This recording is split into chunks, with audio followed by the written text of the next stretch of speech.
continue our journey in the theology of the body, the teaching of St. John Paul II on really opening up for us what it means to be human. Why were we created male and female? And what does that mean in our world? And I think the reason that we're doing this is because, as we saw last week, within the time frame of the fall until the end of time, we recognize that something's gone awry, right? Sin has entered the world, and it makes it very difficult for us to see, first of all, our first week, what was God's intention in creating us this way?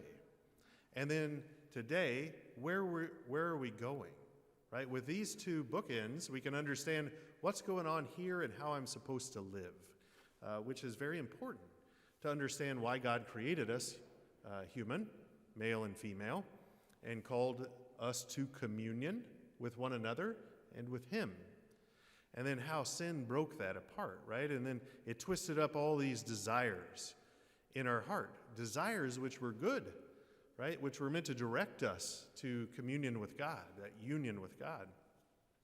And that these need redemption, which is why Christ came and shows us where we're going. Because heaven is the fulfillment of all those desires of our heart and that are completely untwisted and draw us into union with God, which is the point of things. And so today, John Paul always starts with the words of Christ. So the first one we had was Christ appeals to the beginning, what it looks like from the beginning.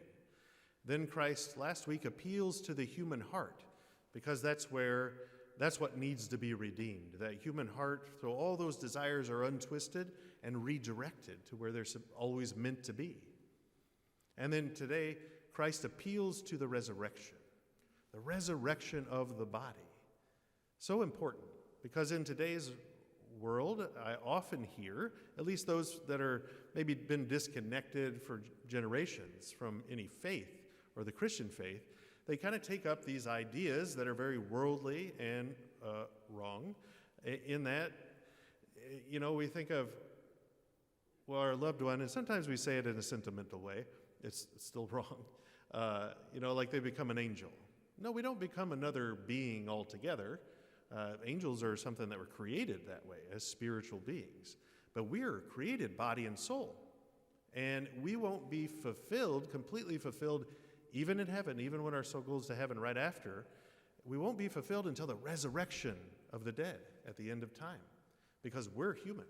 That's how God created us. And as a matter of fact, Jesus himself became one of us, died and rose from the dead in his body, and took that body into heaven for all eternity. He didn't shed it. He didn't say, enough of this thing, right? Like we often tend to do, because we're living in this fallen state that is so difficult, because we see our body as something that has brought us suffering and difficulty and struggle with sin. And so we want to get rid of it. But the Lord wants to redeem it, because he created us in this way. And it's so important to remember that throughout our life. And I certainly know it. I mean, I struggle with it as well. But that's the struggle of sin. The Lord wants to redeem us. And so this week, we want to look towards the future. What is that all about? And so Christ appeals to the resurrection. And the words that John Paul points us to from the Scriptures, which is also another thing to think about, of like, these are powerful. Just like the people in the gospel today were like, what is this? A teaching with authority? Right? No one had taught them like this. Jesus' words are powerful. So John Paul II takes us to the words of Jesus whenever this group of people called the Sadducees came up to him and questioned him. And the Sadducees didn't believe in the resurrection. Right? They believe once you're dead, that's it. No immortality of the soul, no resurrection of the body. Pretty bleak group of people, even though they followed the first 5 books of Genesis. And they come up to him and they try to trick him. And they bring him this hypothetical question. And they say, okay, the law of Moses said that if a woman's husband dies, that her brother, if he's unmarried, should marry her to give offspring for his brother's heirs, right?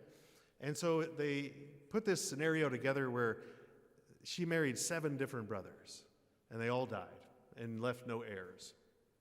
And so they say, whose wife will she be in heaven? And Jesus looks at him and said, well, you know neither the scriptures nor the power of God, right? And he says this, for in the resurrection they neither marry nor are given in marriage. And oftentimes we hear this, especially married people, and they don't like it, do you? Right? You feel like, what is this? But these are the words of Christ, so we need to enter into them. And the theology of the body helps us to understand what's he talking about. He's not saying you're not going to know your spouse in heaven or that you're not going to love them, right?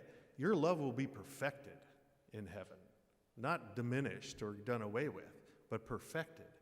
But we need to understand, why did God create marriage in the first place? As a sign that points us to the final marriage. And the Bible even bookends itself with this image. The Genesis, you got the marriage of man and woman, the call to communion with one another and with God. And then at the end of the Bible, in the book of Revelation, the final marriage, the ultimate marriage, what this one is pointing to is the marriage of Christ and his church, right? Basically, sum it up, God gave us marriage as a sign to point us to the fact that he wants to marry us. He wants us to become one with him. He wants us to give us and fill us with his divine life, right? The two shall become one, right? Christ and the church. We shall become one with God. Marriage is a sign. So just like when you're traveling, right, and you have a destination in mind, and you're going down the road and you see these signs that are pointing you, and you're like, okay, good, I was planning on going to Chicago, and I'm following the signs, and it's going the right way. If you were on 88 and you saw the sign that said Iowa coming up, you know you're going the wrong way, right? But either direction, right, wherever you're heading, your destination, that sign is pointing you to it. But when you get to your destination, do you need the sign anymore? That sign takes on a different value at this point. That's what marriage in this world takes on, a different thing in heaven. It's fulfilled, it's perfected, but it's not the same as it was here, because it was a sign pointing us to heaven. That brings us to the other point of, like, this is not our home, right? We are on pilgrimage here. And to keep that in mind, where we're going is always going to help us live with the Lord here. It's many times when we forget where we're going that when we face suffering or difficulty or struggle in this life, we are annoyed and angry. And sometimes people even get angry at God, as if he's caused this for fun in their life. Of course not. This world is broken. It's not our home. We have to always keep focused on where the sign of marriage points us, that call to communion. St. Paul talks about this. St. Paul's a mystic, all right? So sometimes we read his stuff and we're like, I got no idea what that guy's talking about. It's okay, right? St. Paul is difficult sometimes.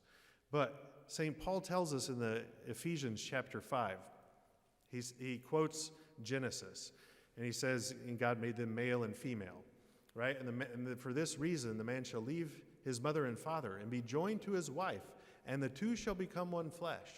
And then he says, and this is a great mystery. As a matter of fact, the Greek says this is a mega mystery.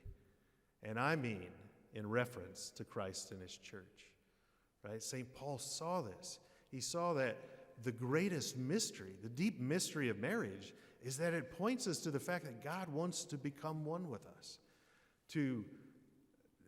Just think of Christ left his Father in heaven. He left his mother Mary on earth to be joined to his bride, the church, on the cross. Right? The two become one. As a matter of fact, we get to experience that and foretaste of that heavenly reality in the Eucharist. Every time we receive Jesus in the Eucharist, we become one with God. More and more, he divinizes us. He makes us, just imagine this, the whole point of everything is that God wanted to give us his divine life. And at first we said no. and that's why we struggle now. But that didn't stop him from still offering it to us. And so he's come back and he showed us, I will redeem you and I will lead you to this beautiful gift that I want to give you, my life. I want you to become one with me. This is why we see the mystics of the church the book most commentated on in the scriptures by the mystics of the church is the Song of Songs, because it's this beautiful poetry of love about God and us coming together. It's really not easy to understand until you're a mystic. I mean, I've read it before, and I'm like, this is weird. But that's what we feel because we're broken, right? If we weren't broken, if we could understand what it means to be male and female and to live the gift of love and gift of self through our bodies, the more and more we do that, more we'll understand what God is calling us to.